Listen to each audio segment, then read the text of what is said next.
Back to the Future has its 30-year anniversary this week, and this is the year much of Back to the Future occurred, or was supposed to.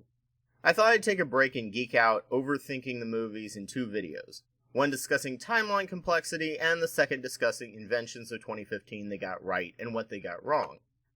First off, let's discuss the timeline. As Doc mentioned in Back to the Future 2, when they get to 1985 after Biff gets the sports almanac, there is an original timeline that exists, and any change they make to the timeline splits off to a new alternate timeline.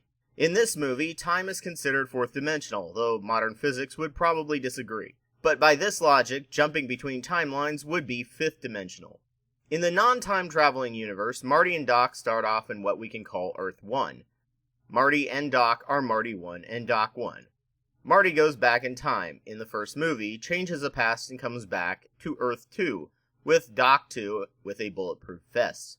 Doc 2 goes into the future and finds out about Marty's kids and goes back to Marty 1 in Earth 2 and takes him and Jennifer 2 to the future. After fixing future events in 2015, it shifts from 2015-2 to 2015-3. 2015 Biff 2 is now shifted to 2015 Biff 3 and takes the DeLorean and gives the almanac to 1955 Biff.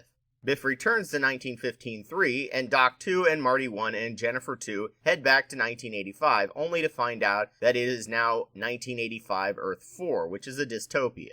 They go back to 1955-2, leaving Jennifer 2 on the porch, as the time stream will morph around her because timey-wimey. Doc 2 and Marty 1 get the almanac, creating 1955-5.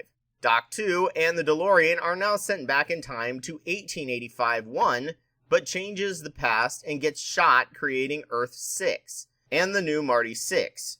Marty 6 goes back to the Old West, saves Doc, changes the future, and creates Earth 7, where he doesn't get hit by the Rolls Royce and no longer have hover cars and Mr. Fusion in 2015. I may have ignored a few potential universes that existed when photographs changed, but in the end, Doc from Earth 2, Marty from Earth 6, and Jennifer from Earth 7 all end up living in Earth 7, and people can overthink beyond what I did and argue my fourth dimensional thinking.